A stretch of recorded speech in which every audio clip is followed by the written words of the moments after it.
Bandit queen 1994 भारतीय cinema की सबसे चर्चित, विवादित और प्रभावशाली फिल्मों में से एक है।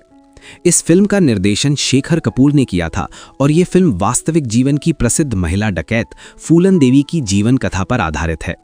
ये केवल अपराध या बदले की कहानी नहीं है, बल्कि भारतीय समाज में व्याप्त जाति भेद, स्त्री शोषण, गरीबी और अन्याय की कठोर सच्चाई को उजागर करती है। फूलन देवी का जन्म उत्तर प्रदेश के एक अत्यंत गरीब मल्लाह परिवार में होता है। बचपन से ही उसका जीवन संघर्षों से भरा रहता है।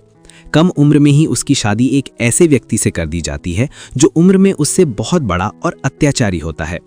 विवाह के बाद फूलन को शारीरिक और मानसिक यातनाएं सहनी पड़ती हैं। अंततः वो अपने मायके लौट आती है, लेकिन गांव का समाज उसे अपनाने के बजाय चरित्रहीन ठहराता है।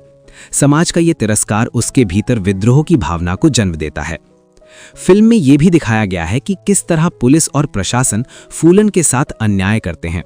उस पर झूठे आरोप लगाए जाते हैं और हिरासत में उसके साथ अमानवीय व्यवहार होता है।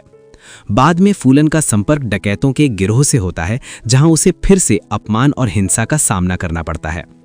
ये दृश्य फिल्म के सबसे पीड़ादायक और विवादास्पद हिस्सों में गिने जाते हैं, क्योंकि वे स्त्री शोषण की भयावह सच्चाई को बिना किसी सजावट के प्रस्तुत करते हैं। समय के साथ फूलन देवी एक असहाय लड़की से एक सशक्त और विद्रोही महिला में परिवर्तित हो जाती है। डकैत विक्रम मल्लाह के साथ उसका संबंध उसे पहली बार सम्मान और सुरक्षा का अनुभव कराता है, लेकिन विक्रम की हत्या के बाद फूलन का जीवन फिर अंधकारमय हो जाता है। उसके भीतर बदले की आग और भी प्रबल हो जाती है। फिल्म का सबसे प्रसिद्ध और विवादित प्रसंग बेहमई नरसंहार है, जिसमें फूलन उन लोगों से प्रतिशोध लेती है जिन्होंने उसके जीवन को नर्क बना दिया था। फिल्म के प्रदर्शन के बाद बैंडिट क्वीन भारी विवादों में घिर गई। इसमें दिखाए गए नग्नता, हिंसा और यौन उत्पीड़न के दृश्यों पर कड़ा विरोध हुआ।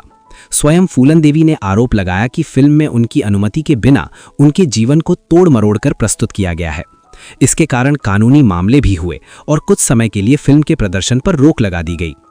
इन सभी विवादों के बावजूद बैंडिट क्वीन को अंतर्राष्ट्रीय स्तर पर अत्यधिक सराहना मिली। सीमा बिस्वास के अभिनय को विशेष प्रशंसा मिली और फिल्म को कई पुरस्कार तथा अंतर्राष्ट्रीय फिल्म समारोहों में मान्यता प्राप्त हुई। आज बैंडिट क्वीन को एक ऐसी फिल्म माना जाता है जो ये दर्शाती है कि जब समाज और व्यवस्था किसी व्यक्ति को न्याय नहीं देती, तब विद्रोह जन्म लेता है।